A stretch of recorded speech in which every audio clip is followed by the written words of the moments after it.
Good evening students. जैसा कि हमने पिछले वीडियो के अंदर बहुत सारे पॉइंट्स डिस्कस किए और अब जो है इस वीडियो के अंदर भी हम लोग अब अगले पॉइंट्स को डिस्कस करेंगे। तो चलिए आपका जो अगला पॉइंट होगा उसे आप नोट करिए। Very helpful in providing valid information. इसको आप नोट कर लीजिए। Very helpful in providing valid information. सार्थक सूचनाओं को प्रदान करने में सहायक। वैलिड इंफॉर्मेशन सार्थक सूचनाओं को प्रदान करने में सहायक, ये हिंदी में आप लिख लीजिए। अब इसको कैसे डिस्क्राइब करेंगे उसको देखिए। पहले मैं हिंदी में करता हूँ। सार्थक सूचनाओं को प्रदान करने में सहायक, इसका एक्सप्लेनेशन सुनिए। जब हम टेलीविज़न, वीडियो एवं कंप्यूटर इत्यादि की सार्थकता का आकलन करते हैं तो हमें यह ज्ञान प्राप्त हो जाता है कि इनकी सहायता से सार्थक तरीके से आवश्यक सूचनाओं को छात्रों तक पहुंचाया जाता है। इन उपकरणों की सहायता से या इन संसाधनों की सहायता से जब विषय वस्तु से संबंधित व्याख्या छात्रों के समक्ष प्रस्तुत की जाती है तो सूचनाओं की सार्थकता स्पष्ट हो पाती है और जिसका लाभ यह मिलता है कि छात्र अपने विषय वस्तु को बड़े ही प्रभावी ढंग से समझ सकते हैं और साथ ही साथ आत्मसात कर पाते हैं। तो इस प्रकार सार्थक सूचना की प्राप्ति में ये संसाधन बेहद महत्वपूर्ण भूमिका निभाते हैं, जिससे कि अधिगम और शिक्षण की प्रक्रिया सरल एवं प्रभावी प्रतीत होने लग जाती है।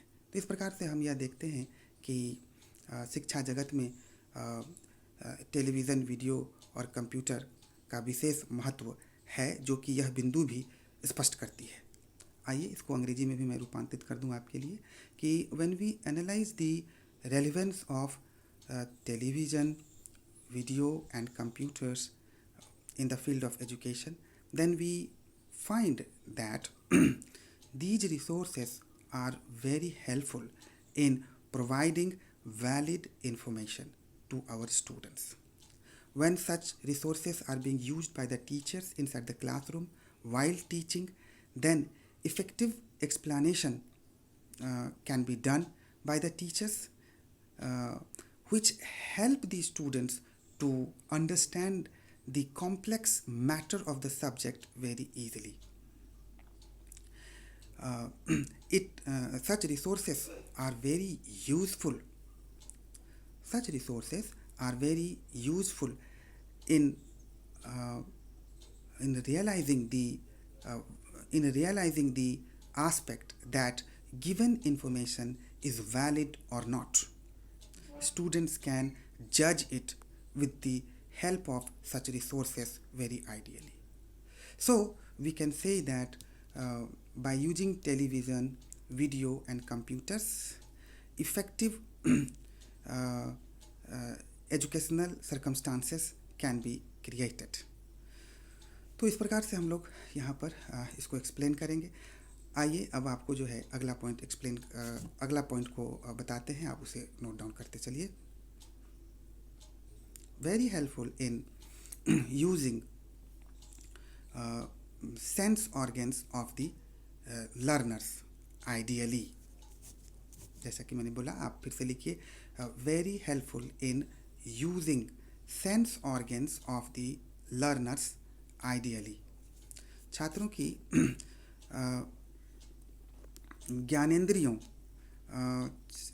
छात्रों के ज्ञानेंद्रियों के व्यापक उपयोग में सहायक। छात्रों के ज्ञानेंद्रियों के व्यापक उपयोग में सहायक, इसको कैसे डिस्क्राइब करेंगे इसको समझिए।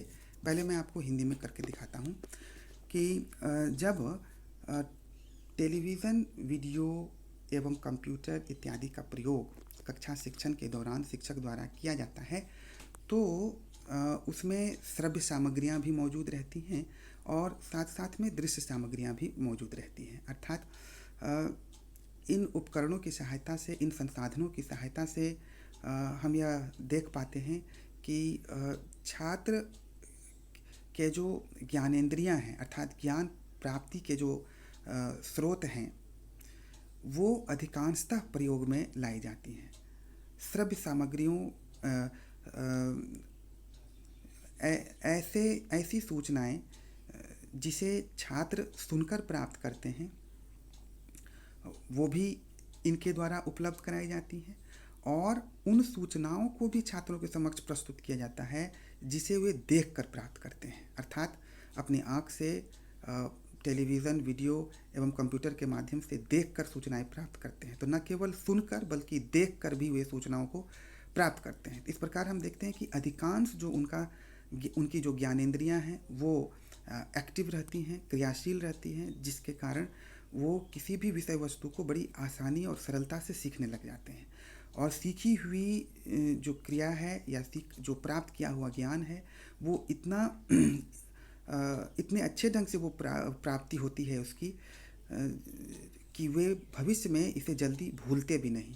इसीलिए इस तरह हम यह कह पाते हैं कि टेलीविज़न, वीडियो और कंप्यूटर शिक्षा जगत में वास्तव में बेहद उपयोगी है, क्योंकि ये सारा जो लाभ है वो इनके प्रयोग से ही प्रदान किया जा सकता है।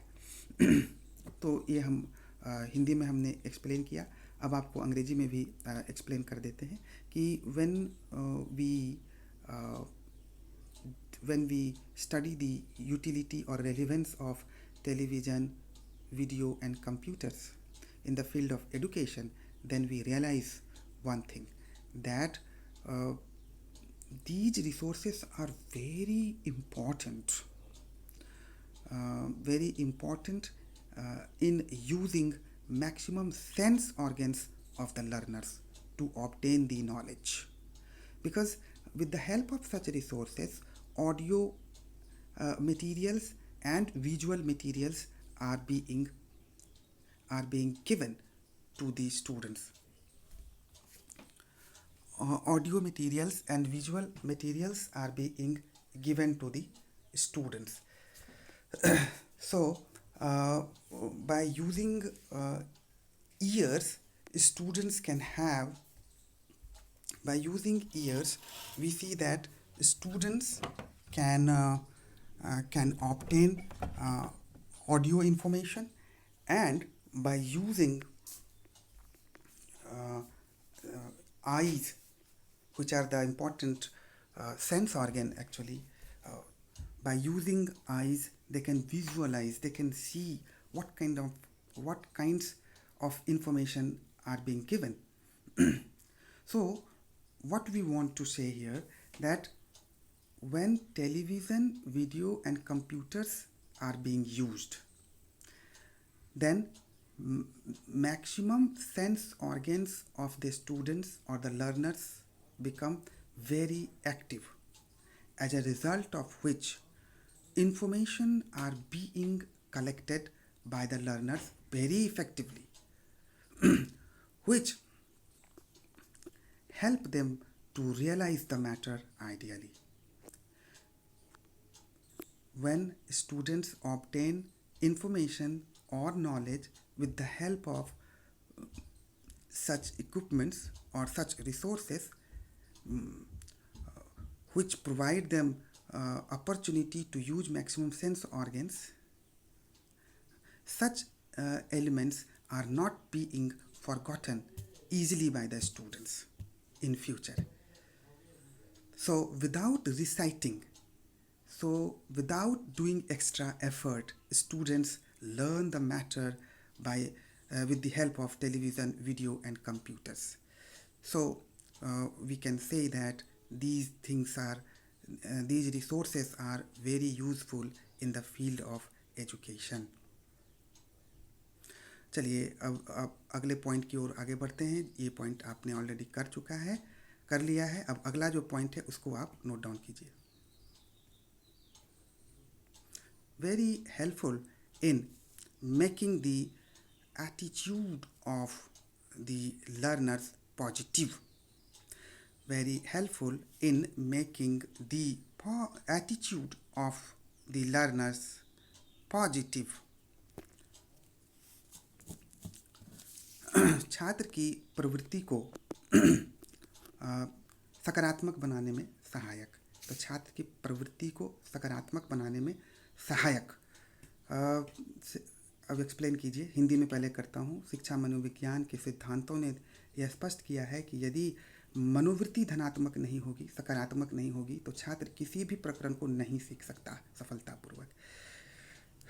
जब हम टेलीविज़न, वीडियो एवं कंप्यूटर के महत्व को समझने की चेष्टा करते हैं तो हमें यह ज्ञान प्राप्त हो जाता है कि इनके प्रयोग से छात्रों की जो मनोवृत्ति है वह सकारात्मक होती है, क्योंकि ये विषय वस्तु को इतना सरल बना देते हैं जिससे कि सीखने के लिए छात्र पहले से अधिक लालायित, पहले से अधिक प्रयत्नशील नज़र आने लगते हैं, जिसके परिणाम स्वरूप ही उनमें धनात्मक मनोवृत्ति का विकास हो पाता है।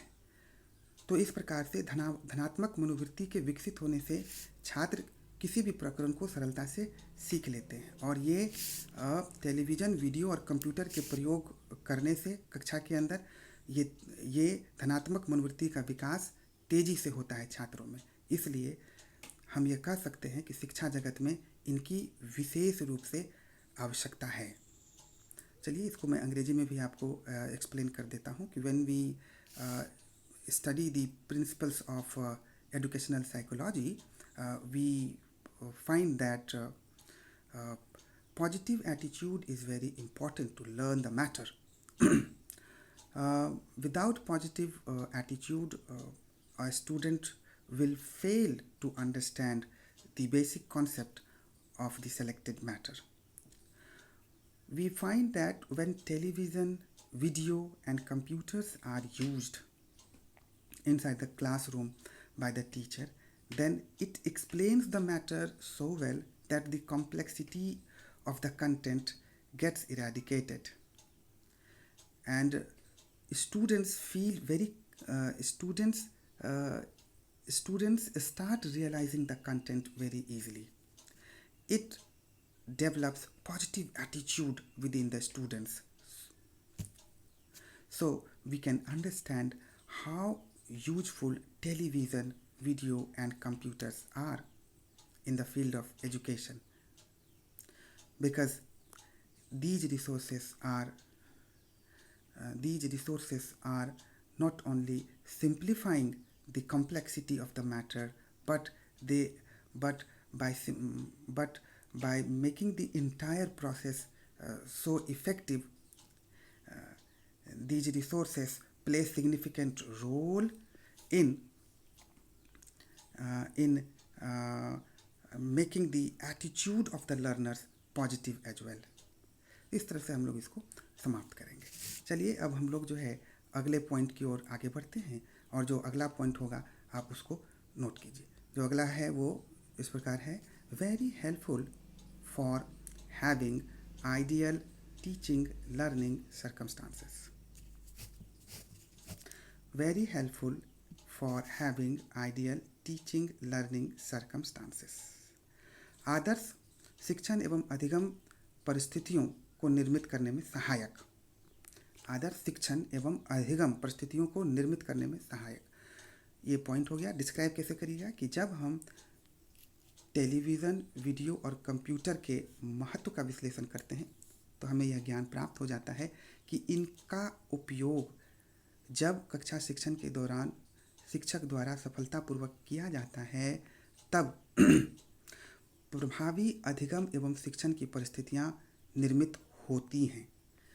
प्रभावी अधिगम एवं शिक्षण की परिस्थितियों की आवश्यकता विशेष रूप से शिक्षा जगत में है, क्योंकि अधिगम एवं शिक्षण की परिस्थितियां यदि आदर्श ढंग से निर्मित नहीं होंगी तो ना ही शिक्षक अपने चयनित विषय वस्तु का शिक्षण कर पाएंगे और ना ही छात्र उस विषय वस्तु को सार्थक तरीके से समझ पाएंगे। किंतु जब हम टेलीविज़न, वीडियो और कंप्यूटर की उपयोगिता का विश्लेषण करते हैं तो हमें यह ज्ञान प्राप्त हो जाता है कि इनके द्वारा विषय वस्तु का व्यवस्थापन, विश्लेषण इस इतने अच्छे ढंग से किया जाता है कि शिक्षक को चयनित विषय वस्तु का शिक्षण करने में सरलता हो जाती है, और इतना ही नहीं, छात्र को भी उन्हें समझना इन संसाधनों की सहायता से बेहद आसान लगने लग जाता है। इस प्रकार से जो पूरी प्रक्रिया है, शैक्षिक प्रक्रिया है, वो प्रभावी हो जाती है, और जिसके परिणाम स्वरूप प्रभावी अधिगम और शिक्षण की परिस्थितियाँ उत्पन्न हो जाती हैं, जो कि आदर्श शैक्षिक परिस्थितियों के लिए बेहद महत्वपूर्ण है। तो इस प्रकार से हम समझ सकते हैं कि इन संसाधनों की वास्तव में क्या उपयोगिता है। चलिए अब आपको इसका अंग्रेजी में भी रूपांतरण करके बताते हैं कि when we analyze the ultimate relevance of television, video and computers, we find that these resources are very useful in having excellent teaching learning circumstances. Full stop. By using such resources, effective explanation of the selected contents are being done. The subject matter are also being arranged very nicely by using such resources, as a result of which ideal teaching and learning circumstances get originated inside the classroom. So by using such resources, not only teachers get benefits to explain their contents, but students also get lots of assistance to realize the matter. So we can understand that how television, videos and computers are important in creating effective teaching learning circumstances. तो इस तरह से हम लोग इसको describe करेंगे। चलिए अब अगला पॉइंट डिस्कस करते हैं। Very helpful in controlling the indisciplinary activities of the students. इसको आप नोट डाउन करिए कि very helpful in controlling the indisciplinary activities of the students. छात्रों की अनुशासनहीनता को नियंत्रित करने में सहायक। छात्रों की अनुशासनहीनता को नियंत्रित करने में सहायक। देखिए इसको कैसे एक्सप्लेन करेंगे, लिखिए। पॉइंट है छात्रों की अनुशासनहीनता को नियंत्रित करने में सहायक। जब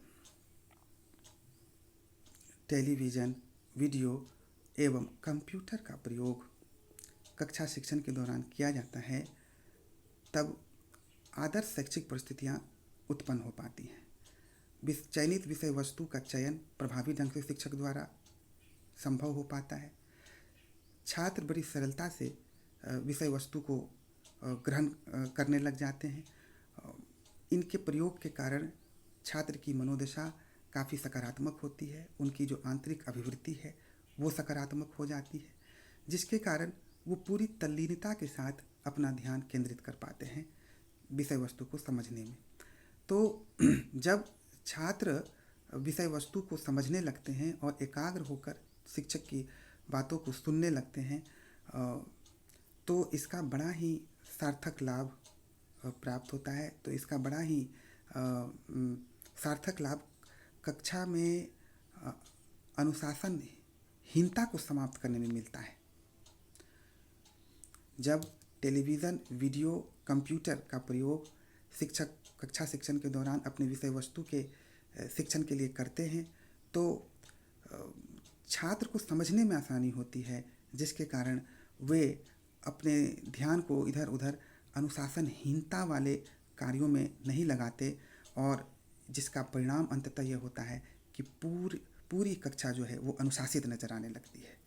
तो इस प्रकार इस दृष्टिकोण से भी ये संसाधन बेहद आवश्यक हैं, बेहद महत्वपूर्ण है। अंग्रेजी में भी मैं इसको आपको रूपांतरित करता हूँ कि when we analyse the relevance of television, video and computers in the field of education, then we find that these resources are very useful in controlling indisciplinary activities inside the classroom as well. Because with the help of these resources, the selected matters can be explained so effectively that every student can learn it ideally. So we find that when teachers use all such resources while teaching inside the classroom, then students have effective learning circumstances. So they focus on their study material. So they focus on the teaching of the teachers inside the classroom. They show maximum pupil participation to learn the matter, as a result of which indisciplinary activities get abolished completely. तो इस प्रकार से हम लोग इसको यहाँ पर discuss करेंगे. तो आपका इस प्रकार ये कंप्लीट होता है. और इसके बाद हम लोग एक अलग जो है हेडिंग क्रिएट करेंगे और अलग हेडिंग क्रिएट करके फिर उसको लिखते चलेंगे, बनाते चलेंगे. तो ये अगला हेडिंग क्या होगा EPC 3 के अंदर, वो हम आपको अगले वीडियो में बताएंगे. फिर अभी के लिए इस वीडियो के लिए इतना ही. बहुत बहुत धन्यवाद. Thank you.